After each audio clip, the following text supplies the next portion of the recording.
Desde San José, Costa Rica, transmite Radio Onda Tica, pura vida.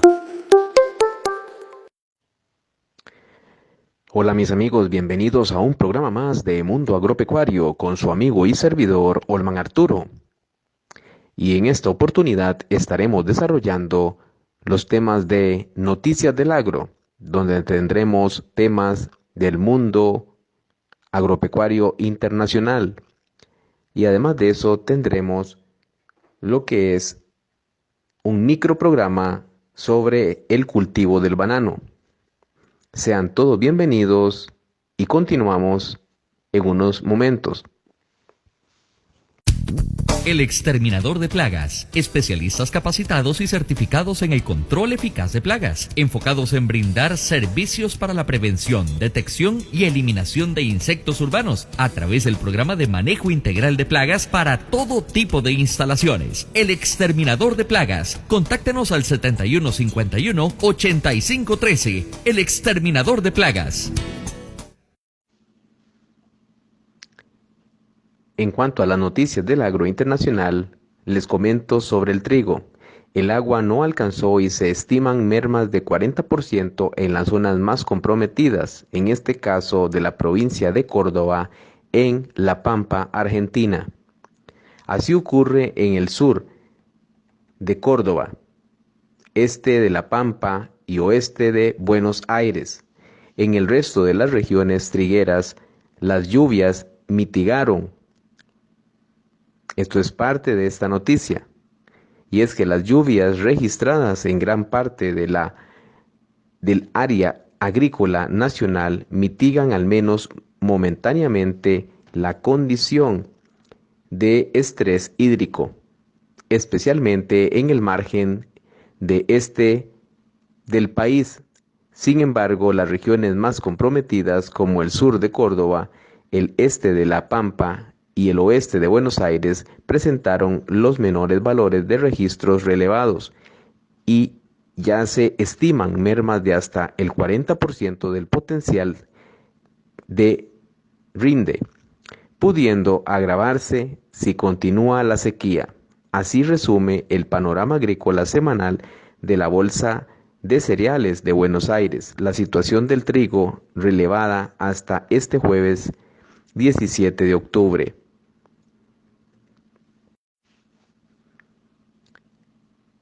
Y en el caso de la BCBA, agregó que en el norte del país las lluvias han demorado el avance de las máquinas, con lo cual la cosecha solo ha progresado 4 puntos porcentuales.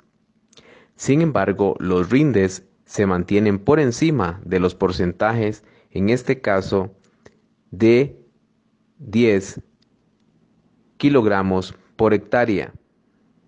Además, la BCBA informó que la franja central del país ha sido la más beneficiada por las precipitaciones de los últimos días, sobre todo el margen este. Se espera que los cultivos respondan favorablemente durante el llenado y logren compensar parcialmente la falta de macollos. No obstante, al sur del área agrícola, las lluvias han sido sumamente escasas y no han permitido que los cultivos se recuperen. En el centro y sudeste de Buenos Aires, la condición ha caído entre 7 y 10 puntos porcentuales. La BCBA dijo que el área más afectada es el sudoeste bonaerense, donde el 81% presenta una condición entre regular y mala, y ya se estiman mermas de rinde de hasta un 40%. Y pasando a otro de nuestras noticias, en el caso de Chile, enfrenta la mayor sequía de su historia. Es una mega sequía, dijo el gobierno. Se calcula que al menos 10.000 animales han muerto por la falta de agua en las 6 regiones especialmente afectadas. Este es un terremoto silencioso, es una megasequía, una de las más grandes de la historia de Chile, dijo el ministro de Agricultura, Antonio Walker, ante una situación cuyas imágenes convocan a los fantasmas del cambio climático, ríos secos, la tierra agrietada y animales muertos. El gobierno del presidente Sebastián Piñera llamó a garantizar el consumo de agua en la población de la zona central, donde se registra el mayor déficit de precipitación en los últimos 60 años. Vamos a hacer el máximo esfuerzo para cumplir con el primer requisito básico, especialmente para los villorrios, pequeñas poblaciones, para los sectores agrícolas que están lejos de las grandes ciudades, afirmó Walker. Los efectos de la sequía también se sienten en las inmediaciones de la región metropolitana de Santiago. Si los agricultores tenemos que sacrificar cultivos para abastecer a comunidades que lo requieran, lo vamos a hacer, tal como lo hemos hecho siempre y como lo establece la actual legislación, dijo el presidente de la Sociedad Nacional de Agricultura, Ricardo Aristía. Al término de un invierno extremadamente seco, los chilenos entraron en la primavera con un horizonte de lluvias muy acotado, que señalan los meteorólogos se extendería hasta el verano. Walker subrayó que el mejor modo de enfrentar lo que viene involucra tanto al Estado como al sector privado. En la temporada de riego que comienza, la escasez hídrica será especialmente crítica. Nos aqueja la sequía más profunda de la que tengamos registro, con casi una década de faltas de lluvia. A esto se suma un cambio climático que ya llegó, señaló Aristía. Una encuesta realizada meses atrás da cuenta de que el 88% de la población cree que el cambio climático es producido principalmente por la actividad humana, mientras que el 93% dice estar consciente de que este fenómeno ocurre actualmente. Las denuncias de los daños ecológicos están a la orden del día. El acuciante problema de la sequía coincide en los medios noticiosos con las últimas novedades sobre la deforestación en un país donde los bosques son reguladores del clima y refugio de la biodiversidad. De acuerdo con un reporte entregado por la Corporación Nacional Forestal, CONAF, entre el 2013 y el 2019, la superficie de bosque nativo arrasada por talas ilegales asciende a 10.668 hectáreas. Se ha producido, por lo tanto, un incremento de la superficie afectada por las talas irregulares, al pasarse de 1.193 hectáreas en el 2017 a 1.815 hectáreas en el 2018. En lo que va del año, se deforestaron 1.359 hectáreas. Jennifer Moreno, directora de la Agrupación de Ingenieros Forestales por el Bosque Nativo, explica que entre las causas que explican las cortas ilegales están la expansión inmobiliaria y la extracción de recursos para la producción de leña, combustible clave en el sur de Chile para la calefacción. Y bien, mis amigos, siguiendo con la temática de noticias internacionales, les comento que las exportadoras de carne se reunió con funcionarios de Agricultura y SENASA de Buenos Aires, Argentina.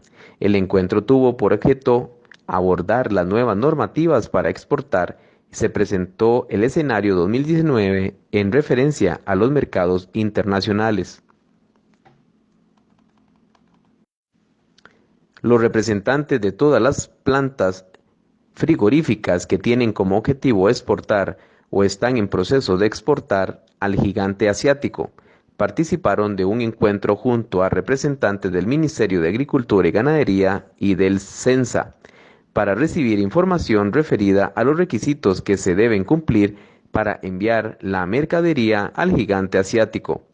El encuentro fue presidido por el Ministerio de Agricultura y Ganadería y Pesca de la Nación, Luis Miguel Echeverre, y el SENASA, con el objetivo específico de brindar información sobre los requisitos que deben cumplimentar a los establecimientos para exportar a China y el proceso técnico administrativo a desarrollar para alcanzar tal fin.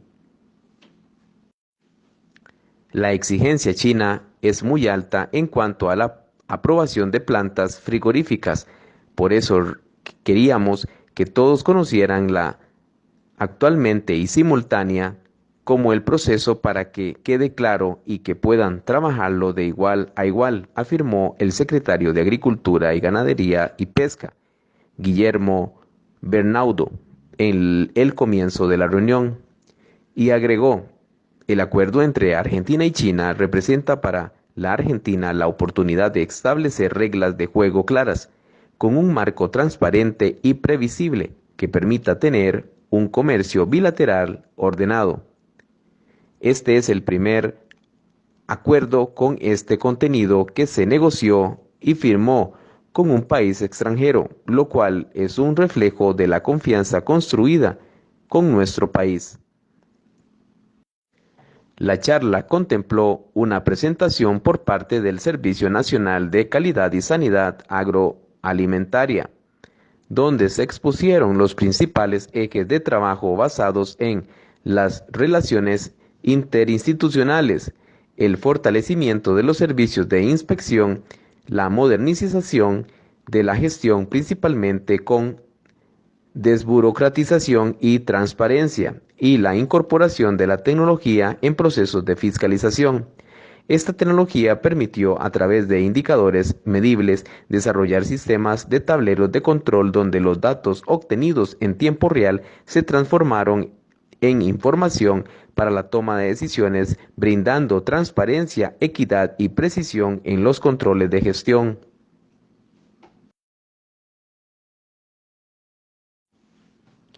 Como objetivo principal del encuentro, se presentó el escenario 2019 en referencia a los mercados internacionales, destacando principalmente el mercado de China. A través de profesionales del organismo sanitario, se informó de manera detallada todo el proceso por el que pasan los establecimientos para lograr la habilitación, desde documentos, formatos, requisitos y plataformas a utilizar. Se mostró además a los presentes un ejemplo de una videoconferencia realizada entre una planta frigorífica nacional, el Organismo Sanitario Nacional y su contraparte China, para culminar el proceso de habilitación.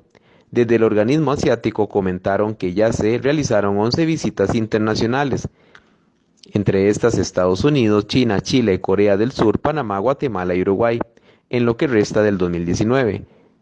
Queda visitar 7 más, lo que da en promedio de 1.5 auditorías internacionales al mes. A lo largo de estos 2 años, el SENASA se ha consolidado como organismo sanitario de la Argentina. Tal es así que ya se ha abierto más de 200 mercados para los productos de la agroindustria.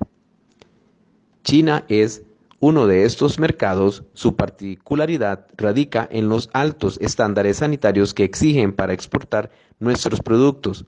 Lo que vendemos, además de carne, es confianza de que nuestros productos no van a enfermar sus ecosistemas ni a las personas que los consuman, destacó el presidente del SENASA, Ricardo Negri. En Onda Tica le ofrecemos un paquete de programas deportivos muy completo. Onda Tica Deportes, Red Sports y Almuerzo Deportivo. Manténgase informado del acontecer deportivo nacional e internacional. Y si desea anunciarse, llámenos a nuestro departamento comercial al 2245-3989.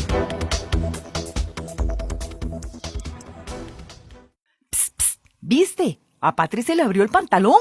No, ¿en serio? ¡Ay, sí!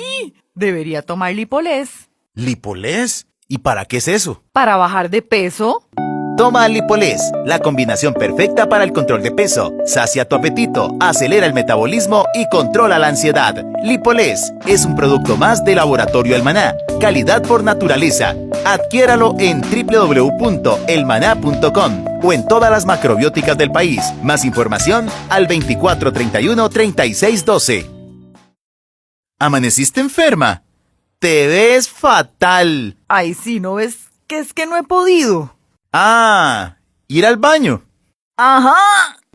No te preocupes. Toma Fibra Fruit. Excelente fibra. No produce diarrea y cuida tu flora intestinal. Dale viaje, evacúa y sentite libre con Fibra Fruit. Otro producto de Laboratorio El Maná. Calidad por naturaleza. Adquirilo en www.elmaná.com o en todas las macrobióticas del país. Más información al 2431-3612. Participaron más de 25 representantes de la cadena cárnica, además del subsecretario de Mercados Agropecuarios, Jesús Silveira, el director nacional de Mercados Agroindustriales Internacionales, Maximiliano Moreno, el vicepresidente del SENASA, Guillermo Rossi, el director nacional de Inocuidad y Calidad Agroalimentaria del organismo, Jorge Dal Bianco, y otros representantes del equipo técnico. Y bien, mis amigos, siguiendo con unas noticias internacionales, el reubicar la industria porcina de China podría tener consecuencias no deseadas. Escribiendo en Nature Sustainability, un grupo internacional de científicos agrícolas y ambientales advierte que el deseo del gobierno chino de reubicar su industria porcina desde el sur a fin de proteger la calidad del agua podría tener consecuencias perjudiciales involuntarias. En el 2015, el gobierno chino prohibió la producción ganadera en algunas regiones para controlar la contaminación de las aguas superficiales cerca de cuerpos de agua vulnerables. Esto ha reducido la disponibilidad de carne de cerdo en un periodo en el que se pronostica que el consumo aumentará de 690 a 1.000 millones de cabezas por año entre el 2018 al 2050. Se espera que la producción porcina se traslade a las provincias del sureste y noreste, donde hay más tierra disponible para la producción porcina, pero los científicos advierten que esto podría causar la transferencia de contaminación a nuevas regiones, donde hay grandes áreas de bosque y praderas naturales frágiles. Los autores expresan su preocupación de que las tecnologías apropiadas no puedan transferirse también a las nuevas áreas de producción debido a la falta de inversión e incentivos. Sugieren que los costos para los ciudadanos de la contaminación del aire compensarían cualquier beneficio de la producción porcina. Por tal motivo, los autores concluyen: debemos considerar los múltiples riesgos para el medio ambiente, incluida la contaminación de las aguas superficiales, la contaminación del aire, la degradación del suelo y las amenazas a la salud humana. Pero también es crucial los riesgos asociados con el transporte de ganado a la larga distancia, incluida la propagación de enfermedades animales. Dave Chadwick, uno de los coautores, profesor del Sistema y Uso Sostenible de la Tierra de la Universidad de Bangor, también co-dirige y, en este caso, dirige un nuevo grupo de investigación en el Centro de Investigación Interdisciplinaria para el Desarrollo Verde Agrícola en la cuenca del río Yangtze, en la Universidad Sudeste de Chongqing, China. Él agregó lo siguiente: si bien existe una necesidad urgente de reubicar los cerdos de las provincias del sur para proteger los cursos de agua vulnerables, las nuevas regiones de desarrollo potencialmente tienen grandes áreas de bosques y praderas naturales frágiles que sufrirán la deposición de nitrógeno y la contaminación difusa del agua de las nuevas instalaciones. Inversiones e incentivos para que la tecnología gestione el estiércol y minimice las emisiones de amoníaco no parece haber seguido los nuevos sistemas de producción en estas áreas, por lo que aunque esta política puede parecer atractiva en primera instancia, incluido el impulso de la economía de estas regiones menos desarrolladas, en general los costos de esta transición no se han considerado completamente. Y pasando a otra noticia, la agricultura natural contribuye a reducir el cambio climático. Se estima que entre el 13 y 16% de la población de gases de invernadero global son producto del uso de agroquímicos, de la implementación de maquinaria pesada que opera con energías fósiles, de prácticas agresivas como la deforestación y de modelos de consumo asociados con la agricultura convencional. Así se refirió al impacto ambiental de estas prácticas el profesor Álvaro Acevedo de la Facultad de Ciencias Agrarias de la Universidad Nacional en Colombia, quien destaca que, en contraste, la agricultura natural combate el cambio climático al disminuir uso de energía fósil asociado con la implementación de maquinarias, insumos químicos y manejo del suelo.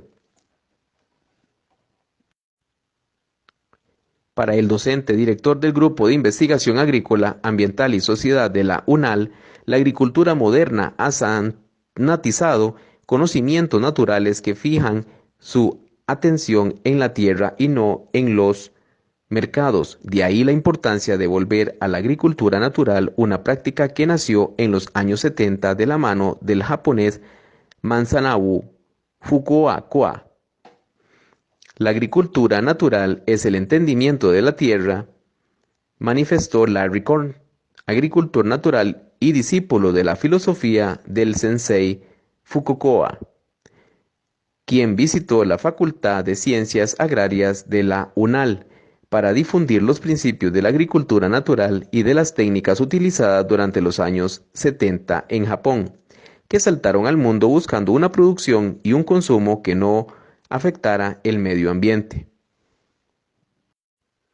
El señor Korn difunde los principios del sensei Fukuoka basados en la abundancia de la naturaleza y en la espiritualidad que se necesita a la hora de cultivar para entender el suelo, los cultivos, las plantas y los frutos. Al respecto recalca la importancia de respetar el ritmo natural y la cosmogonía de las tribus nativas que le aportan a la agricultura frente al pensamiento controlado que ha tenido el hombre. La agricultura natural se diferencia de la orgánica, en que mientras la primera mantiene las dinámicas de la naturaleza sin basarse en un solo cultivo, sino en la diversificación, la segunda busca sustituir insumos químicos por orgánicos, aunque también busca producir y vender en cantidades. Uno de los principales retos de este modelo agrícola es el cuidado del suelo, elemento que conserva importantes reservas de carbono que libera al ser intervenido con maquinaria pesada, afectando directamente la atmósfera y contribuyendo al calentamiento global. En la agricultura natural, el suelo se conserva para garantizar la vida de las plantas, las cadenas de carbono y los contenidos de humus. Además, se entiende a las hierbas espontáneas, comúnmente conocidas como maleza, como agentes que permiten el proceso de recuperación ambiental, conservan la humedad del suelo, dan comida y refugio a animales e insectos, benéficos para los cultivos y ayudan a preservar el carbono reduciendo las emisiones de gases. Asimismo, la agricultura natural va en contravía de los actuales procesos productivos alimenticios, los cuales también influyen en la producción del GEI. En el mundo, la producción, transformación, distribución y consumo de alimentos produce el 50% de gases emitidos, razón por la cual la agricultura natural busca promover sistemas de distribución más locales, explica el profesor Acevedo. Agricultura natural en la UNAL. La UNAL, además de tener una huerta de agricultura natural en la que se convive con la maleza, desde la Facultad de Ciencias Agrarias aboga por circuitos cortos de comercialización en los cuales los alimentos sean consumidos localmente y se invierta menos energía en su empaquetado, refrigeración y transporte a largas distancias. También promueve el reciclaje de residuos sólidos orgánicos para generar abonos, la producción de biofertilizantes líquidos que se crean con base en minerales y microorganismos, y abonos verdes que se refieren al cultivo de plantas vivas como leguminosas para reciclar el carbono del suelo. La agricultura natural no es una receta, la clave es entender y leer la naturaleza. Comprende que puede producir según sus dinámicas, con lo cual se obtiene una calidad única en los alimentos que se producen, reduciendo considerablemente las aportaciones de recursos externos al modelo, finalizó el profesor Acevedo. Y bien, mis amigos, ahora seguimos con uno de los documentales que estamos comenzando en este programa, y se trata del deshijado de la platanera. A continuación les dejo el documental. Deshijado de la platanera. El deshijado es la práctica cultural más importante dentro del cultivo de la platanera, junto con el manejo del riego y la fertilización. Consiste en elegir uno de los rebrotes que emite la platanera para continuar su ciclo anual de cultivo. Con la técnica del deshijado se pretende principalmente conducir la cosecha a la época deseada, que generalmente coincide por razones de mejores precios de venta entre otoño e invierno, así como mantener la densidad y la distribución uniforme de las plantas, manteniendo los rendimientos. La platanera emite varios tipos de hijos. Hijos de fondo, aquellos que emite la planta en primer lugar. Lo hace a partir de otoño y en plantaciones establecidas suelen ser 1 o 2. Presentan entrenudos cortos y un rizoma abultado. No son buenos sucesores. Hijos de espada, adecuados para elegir como sucesores. Presenta un falso tallo de forma cónica, hojas en forma de lanza y entrenudos más largos. Aparecen desde principios de la primavera y su crecimiento se acelera con la supresión de los hijos de fondo. Hijos de agua. Presentan hojas anchas desde la base y carecen de un rizoma abultado. Se deben evitar como sucesores. Con las técnicas de deshijado se pretende mantener la distancia entre líneas y entre plantas, y principalmente la uniformidad de los hijos sucesores, comúnmente conocido en el argot platanero como la vitola. La técnica del deshijado consiste en eliminar los hijos de fondo desde su aparición y posteriormente elegir uno de los hijos de espada. La selección se hace durante la primavera a partir de que alcancen unos 25 centímetros de altura de pseudotallo. Aunque se pueden deshijar hijos con un tamaño inferior, pero siempre y cuando se aprecie el anillo alrededor de este. La operación de deshijado se realiza con la barreta, que consiste en una barra de hierro con una cuña aplastada que sirve para separar los hijos de la planta madre.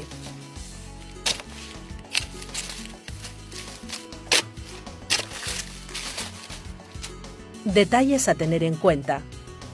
La posición del hijo sucesor con respecto a la planta madre es de vital importancia, pues un hijo mal posicionado puede producir pérdida por roces al racimo de la planta madre. En el caso de encontrarnos plantas atrasadas con relación a la época de previsión de recolección, se actuará eligiendo anticipadamente el hijo sucesor. Por el contrario, en caso de encontrarnos con plantas adelantadas a la época de recolección, se seleccionará más tarde de la época habitual, e incluso se pueden dejar 2 hijos, lo que comúnmente se conoce como mancuerna. Tanto en un caso como en otro, se puede proceder a eliminar esa futura planta madre cortándola a unos 10 centímetros del suelo, eliminando la zona de crecimiento, lo que en el argot platanero se conoce como un capado, y así potenciar el desarrollo de un hijo que fructifique en la época adecuada. Para que un hijo pueda estar en condiciones de ser capado, debe de tener un tamaño mínimo de unos 60 centímetros de pseudotallo y un diámetro en torno a los 20 centímetros. La fecha más adecuada para realizar esta operación abarca de mayo a junio, siendo necesario estudiar el momento más oportuno en función de cada emplazamiento. Durante los meses de diciembre y enero no es conveniente realizar ningún deshijado para evitar pérdida del sistema radicular.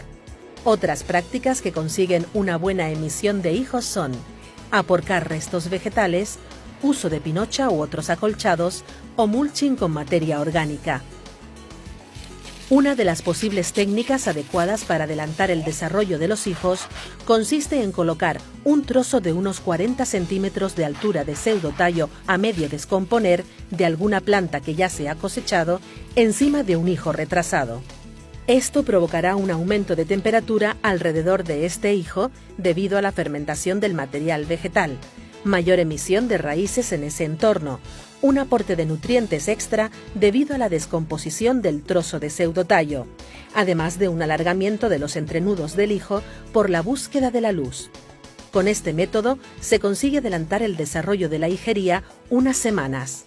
El momento más adecuado para realizar esta práctica cultural es al inicio de la primavera. En aquellas plantas que se encuentren situadas en los bordes de las filas donde existe una mayor luminosidad, se puede actuar de dos formas distintas.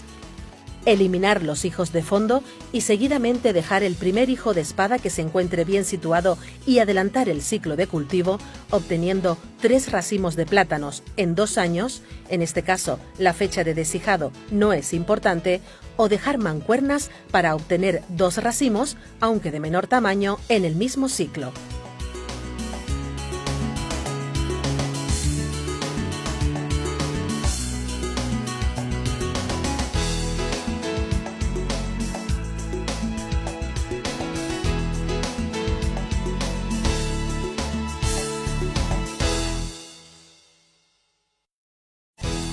Deshijado de la platanera. El deshijado es la práctica cultural más importante dentro del cultivo de la platanera, junto con el manejo del riego y la fertilización. Consiste en elegir uno de los rebrotes que emite la platanera para continuar su ciclo anual de cultivo. Con la técnica del deshijado se pretende principalmente conducir la cosecha a la época deseada, que generalmente coincide por razones de mejores precios de venta entre otoño e invierno, así como mantener la densidad y la distribución uniforme de las plantas, manteniendo los rendimientos. La platanera emite varios tipos de hijos. Hijos de fondo, aquellos que emite la planta en primer lugar. Lo hace a partir de otoño y en plantaciones establecidas suelen ser 1 o 2. Presentan entrenudos cortos y un rizoma abultado. No son buenos sucesores. Hijos de espada. Adecuados para elegir como sucesores. Presenta un falso tallo de forma cónica, hojas en forma de lanza y entrenudos más largos. Aparecen desde principios de la primavera y su crecimiento se acelera con la supresión de los hijos de fondo. Hijos de agua. Presentan hojas anchas desde la base y carecen de un rizoma abultado. Se deben evitar como sucesores. Con las técnicas de deshijado se pretende mantener la distancia entre líneas y entre plantas, y principalmente la uniformidad de los hijos sucesores, comúnmente conocido en el argot platanero como la vitola. La técnica del deshijado consiste en eliminar los hijos de fondo desde su aparición y posteriormente elegir uno de los hijos de espada. La selección se hace durante la primavera a partir de que alcancen unos 25 centímetros de altura de pseudotallo. Aunque se pueden deshijar hijos con un tamaño inferior, pero siempre y cuando se aprecie el anillo alrededor de este. La operación de deshijado se realiza con la barreta, que consiste en una barra de hierro con una cuña aplastada que sirve para separar los hijos de la planta madre.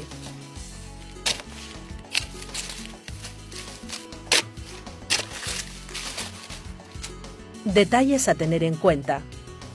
La posición del hijo sucesor con respecto a la planta madre es de vital importancia, pues un hijo mal posicionado puede producir pérdida por roces al racimo de la planta madre.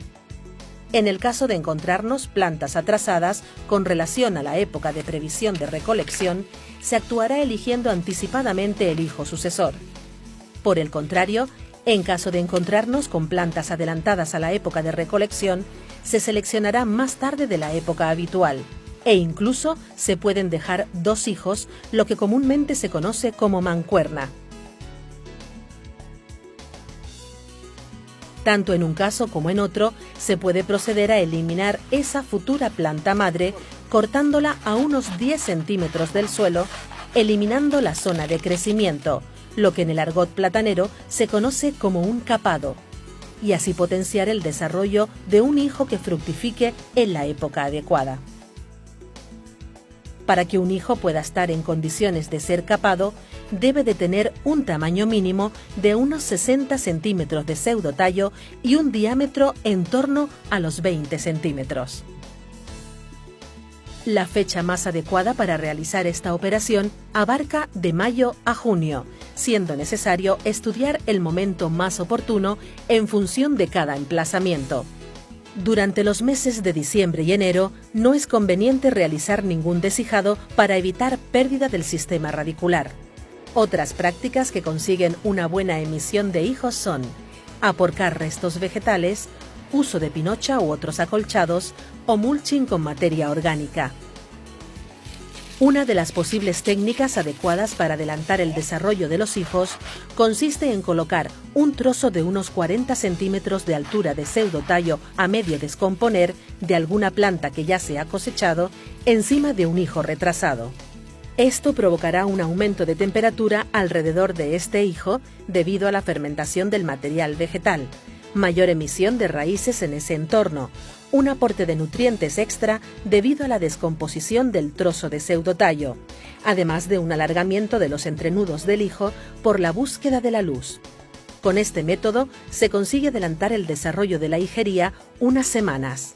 El momento más adecuado para realizar esta práctica cultural es al inicio de la primavera.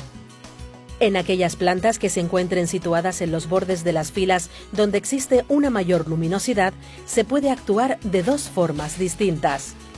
Eliminar los hijos de fondo y seguidamente dejar el primer hijo de espada que se encuentre bien situado y adelantar el ciclo de cultivo, obteniendo 3 racimos de plátanos en 2 años, en este caso la fecha de deshijado no es importante, o dejar mancuernas para obtener 2 racimos, aunque de menor tamaño, en el mismo ciclo.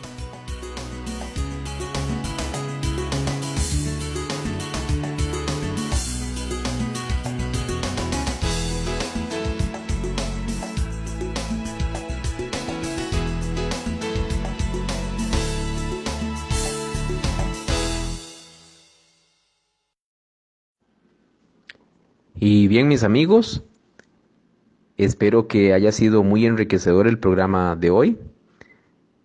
No sin antes agradecerles a ustedes su fiel sintonía y que sigan con nosotros en los diferentes programas. Recuerden que estaremos desarrollando más temas enriquecedores sobre el agro, tanto nacional como internacional. Y además estaremos con las secciones de microprogramas y también, asimismo, los documentales que esperamos sean de su agrado en todo el acontecer del mundo agropecuario. Para mí es un gusto el haberles servido y nos estaremos sintonizando en otro programa.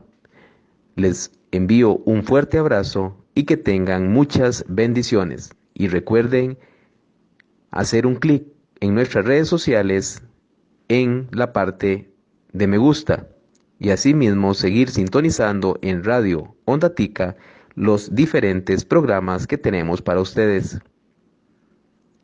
Saludos cordiales.